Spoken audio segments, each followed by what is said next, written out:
What up, though, everybody? This Heavy coming at you. Heavy, I'm one of the co-hosts of the Pop Culture 223 podcast. But before we get into this video, what I'm about to talk about, I want y'all to hit that subscribe button at the bottom. You know how y'all do that. Hit that little subscribe button so you get all the notifications when we upload new content. So you'll be up on everything we got popping. So look, today I just want to talk to you a little bit about the best two-gun match you never heard of. It's called ACTS, American Confederation of Tactical Shooters. We talk a little bit about this. We mention it a lot on the podcast, but we really don't get into the nitty-gritty of ACTS and what it is and what it could be and what it means for us. So I'm gonna talk about a couple of things about ACTS. I'm gonna give you the lowdown about it, some of the gear that we run, and I'm also gonna show you some stages and how they break down and how we talk about them. So the purpose of ACTS, I'm reading this right off the website. So the purpose of ACTS is to provide a sport in which civilian rifle owners, along with military and law enforcement professionals, can practice real-world shooting skills in a sporting venue that has not been offered by any other shooting discipline or association. So we're talking about like IDPA, USPSA, or IPSA. I know some of those have PCCs, you can run those, but ACTS is a totally different monster, right? ACTS is totally different from any of these sports. The experience that you get out there, ACTS is the premier tactical focus experience for shooters of all levels. And it's when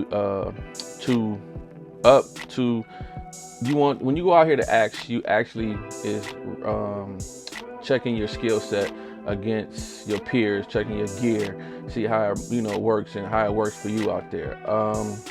And also when you go out there, you're doing a lot of training. You spend hours and money on training, right? You go and train, do 8 hours of training with different groups of people.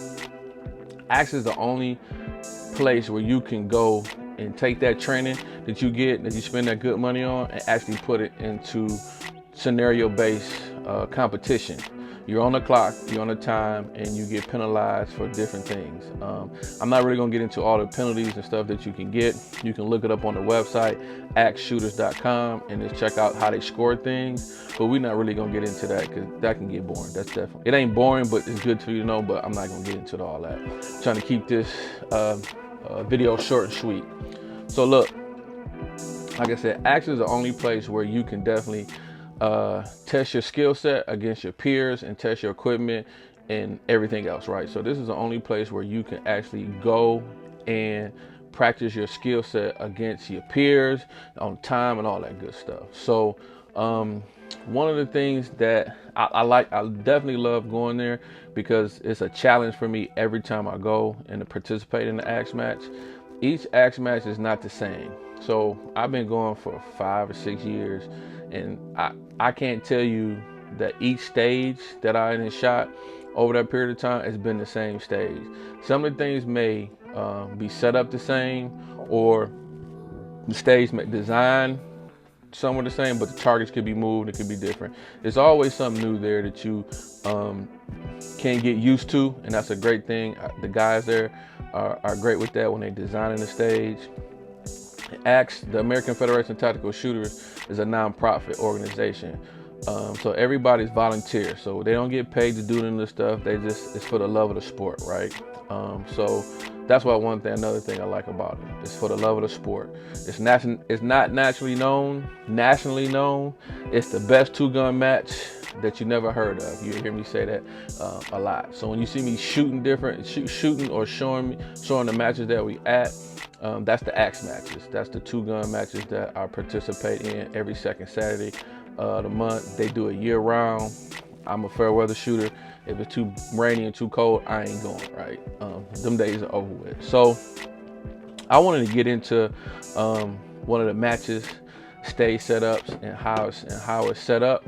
So look, let me bring this other screen in, split me down the middle so you can see what I'm talking about right here. So look, I'm about to pop this out to you.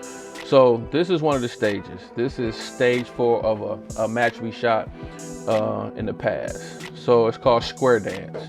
I didn't come up with this. So it's called square dance. Its designer is the homeboy from DMI Performance, Jeff Wild, the lead instructor. The round count is 28 rifle rounds. After meeting a person online in a chat group, you decide to meet up for some good old square dancing. Yeah, I didn't make this up. Unfortunately, they set you up to rob you. Yup, their friends are armed and they start shooting at you. You retrieve a rifle, now get out. That's the stage description, and that's what you have to do. That's like the scenario to make it fun or whatever. I didn't come up with this. So look, the setup is this. On the description, I want you to check it out. Shooter begins with the rifle mag inserted, bolt closed, on an empty chamber with the muzzle touching the point on the wall. The point on the wall will probably be A. If you're checking out when you're looking at the diagram, it's A. Sidearm is loaded and holstered. So you got your rifle and you got your handgun. Sidearm is loaded and holstered. On the start of on the start signal, shooter must engage T1 to T12, like you see on here. T1 to T12, you see them on the left, and then SS1 and SS2 from within the boundaries as they become visible. Now remind you, as they become visible. So you have to shoot SS1 through SS12 as they become visible. Now when you look at this diagram, you see 1 to 12. They may not be, they are numbered, right? You see SS5 and SS4. You see T5 and T4 behind that wall, it looks like, but it's a hole there, so you can see through it. So SS1 and SS2 are the steels that's downrange, that's way down there. Now that bay is probably 30, 40 yards back, maybe a little bit more further back. So that's a long shot. And you're shooting standing. I mean, you can kneel if you wanted to. You can shoot the stage however you want to. But you have to shoot those when they become visible. Now, T12 is on a swinger, so you don't really get to see the swinger. They have to engage the swinger. That little square box, it says a stump box is activated for T12. So that stump box is the yellow box right next to A on there when you see it. You stump that box and it engages the swinger, and you got to shoot the swinger before it stops, so it's swinging. It slows down. But that's another, little gaming part. So, and then you got T6, T7, T8 on the right side, T1 to T12 on the left, somewhat. So as they become visible, you got to shoot these targets. Now, SS1 is on your left and SS2 is on your right. So you got to process how you want to shoot this. So you get, I want to say, and don't, a 2-minute walkthrough. So you get to walk through and process the match as you see, as you should shoot it, or how you feel you should shoot it. So it's a 100-second time. It's a 100-second time stage. So you got 100 seconds to shoot this stage, right? So you get a walkthrough. You get a 2-minute walkthrough. So you get to walk through and show see how you want to shoot it, angles, whatever. You can't air gun. You can't walk through mentally, visually. Process the stage and all that good stuff. So you can't do that. If you see on the diagram, T9 is funny. When you look on there, T9 has two non-threats on the right and left side, and all you got to shoot is a sliver down the middle. It's a short little square window, little square cardboard right down the middle in between those two. So you got to hit those shots. And then T8 is hardcover too, so you got to make sure you get them shots on that hardcover. And then T5 and 4 are sitting behind this wall, but that little circle indicates that it's a hole there so you can see. So if you look at the diagrams and read the rules, you'll know. Now, mind you, it's a lot of exposure calls that can get called on this. I'm not gonna give it to exposure. Exposure, expose yourself to a threat that you haven't neutralized yet, basically, right? So you starting on A, you got some threats there to the left, right?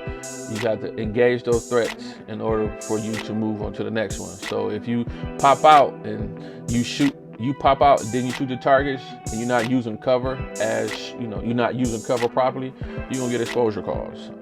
So that being said, in this video, when you see it, you see us, working the corners, working left, and then we work to the right.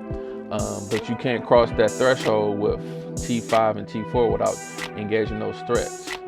So it's a fun time, right? So each stage is set up like this. Each stage is going to have, some stages maybe 120-second stage time.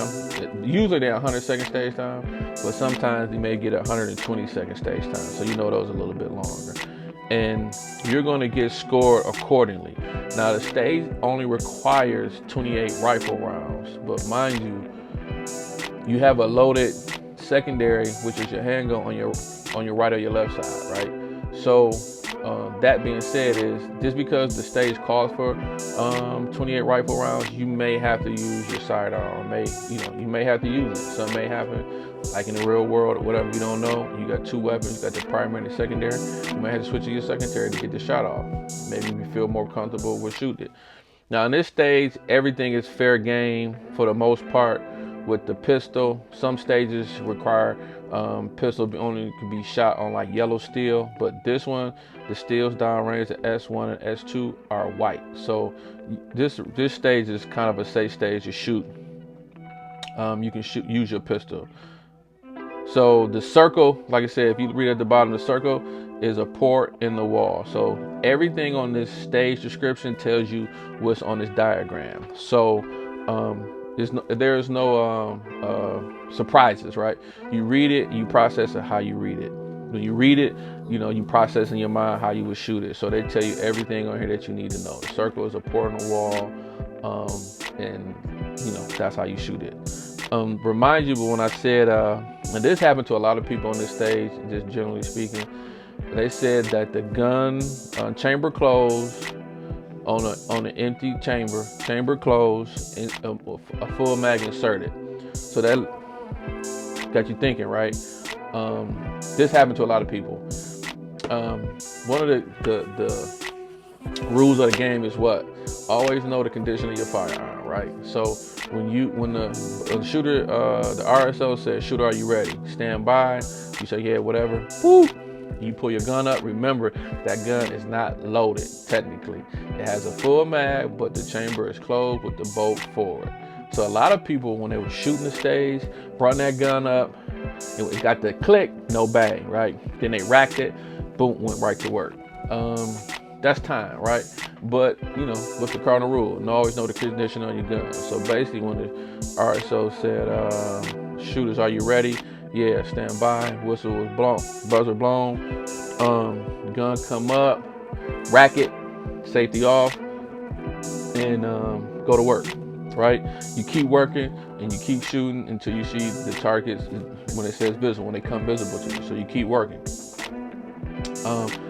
Also, all safeties on rifle and guns, handguns, if you could bring a handgun like a staccato that has a manual safety, you have to engage it with the safety. They real big on safety there, because we push the limits.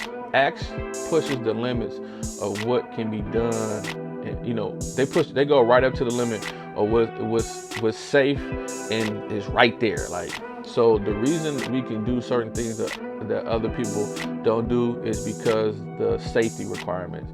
They are sticklers on finger discipline and engaging that safety, because a lot of like IDPA, USPSA, you run downrange, right? Auto targets are downrange, but you may be starting downrange, got to run uprange. I know you never heard that before. You might start downrange, got to run uprange, and then turn and shoot. Or you might have to carry some uprange, put it on the bench, and then turn and engage targets at downrange. So we can do that because of the safety protocols they put in place in order to get that done. But they real sticklers about finger discipline and trigger discipline, right? So if you in a port and you engaging targets, you take that safety off and start working, work. The moment you stop working, threats are down. You got to put that safety back on, change ports, work, boom. But if you're on that trigger and and you come out and that safety not on and your finger's on that trigger and you go to another port, they're gonna give you a finger call. I think don't hold me to it. 2-finger call. 1-finger call is a warning. The second one you DQ automatically, right? There's no discussions about it. If they give you 2-finger, safety calls because your finger's on the trigger while you're moving and not engaging that safety, you're gone. So it is what it is. You do anything out there unsafe as far as muzzling anybody, especially when you transfer from your rifle to your handgun, right? The moment you transfer from, you got your rifle and your rifle go down or run itch and you transfer to your handgun, some people you see that grab it, they got the rifle, and they just throw it back and then they transfer to the other one. The moment you throw that rifle back and down, that rifle swings back somewhere, right? And that muzzle may be swinging us behind you, so that's an automatic DQ, right? So you got to be aware when you about to transfer, bring the rifle down in front of you, go to your handgun. If you carry an appendix, you got to bring it down, put it out the way, make sure that rifle is tucked down, easy, bring that firearm up, on target and shoot. But if you got a staccato like I shoot, you have to engage that safety. Safety got to be on safety. On off, right? You engage in target, safety's off. The moment you stop engaging, you move to another one, safety's on, you move, do what you gotta do. That's how that works. So the reason we can do those things is because the guys there, the RSOs there, are super anal assholes when it comes to safety. But I appreciate that, right? I appreciate them because for that. Hey, they gotta do that work. Make sure everybody's safety. So you really wanna, the goal is to leave there with as many holes as you came there with, right? So that's the goal. So that being said, like that's one idea of a stage description that we use there. But each time it's a different stage description. It's a different way you want to shoot it. Now, like I said, the swinger's activated. It moves, it slows down, but you get a walkthrough to see how it moves and see how you should shoot the stage. So in the beginning of acts, you get a safety brief. They go over all the 4-gun safety rules every time. Every time I go out there to go over the gun safety rules, the president, Brad, does a great job of doing that, going over that. You get the safety brief. If you miss a safety brief, you don't shoot. If you're late, you don't get to shoot if you miss a safety brief. Let's just say that. And also, as they're talking to you, whatever, and they ask for new shooters. So if you're a new shooter to it, you're gonna get an equipment check. And what that is to verify that you got mainly the basics to get by at a match, right? You got a gun, you got a sling, you got a holster for your sidearm, appendix, side, drop holster, whatever. They're gonna look at it and see what kind of retention it has. This basically makes sure ain't nothing goofy on there that's gonna put yourself or the shooters that's around you in any kind of danger. That's basically what it is, right? We're just making sure that it ain't nothing goofy going on and all that jazz, right? So that's what you do. So at the end of the safety brief, all new shooters raise your hand, you walk over, and he just check your gear. Just make sure you ain't got nothing goofy going on, or you ain't, you're not that you're not about to hurt anybody else out there when you get to running and gunning and doing everything you do. Like I said, I shoot my Glock empty. I shoot my Glock Staccato P. I'm sorry. I shoot my Staccato P. I said Glock. I shoot my Staccato P. I probably shot it in 3 or 4 matches and 3 or 4 months in matches, and also some training. And I need to clean it, get a good cleaning before the Combat Rifle Championship come up. CRC, listen, CRC is 2 days, 10 stages of pure D fire. So you shoot, it's the accumulation of the year in 1 day. So it's 2 days of shooting. You get scored, and then the top scorers get all kind of goodies. So at the prize table, man, you talking about giveaway. You get rifles, you get suppressors. They got walkie-talkies, book bags, Mags. I mean, it's always gonna be something up there. They got catered food that come out. It's a good day. Catered barbecue. Let's say that. Catered barbecue. So I shoot my staccato with the SRO on it. Surefire, light, all that good jazz. I shoot this, but remember I said about the safety. This is a must. So I got it holstered up on the drop leg. So this is what I run: staccato P. Staccato P. I haven't ran it. I haven't had an issue. This is basically out the box how I got it. Haven't done anything to it. No trigger work, no nothing. But that's what I got. That's what I run. That's my baby. I like shooting it. Excuse me, I said Glock, I think. And then this is the rig I got. This is a Wilder Tactical UA. I want to say Urban Assault Belt. I think they changed the name on the website now. But this is a Wilder setup, basically. I order everything from Wilder. Mag, AR mag holsters, 3 pistol mag holsters. I gotta put the other one on. Came off, don't know why. Got the med kit on the back.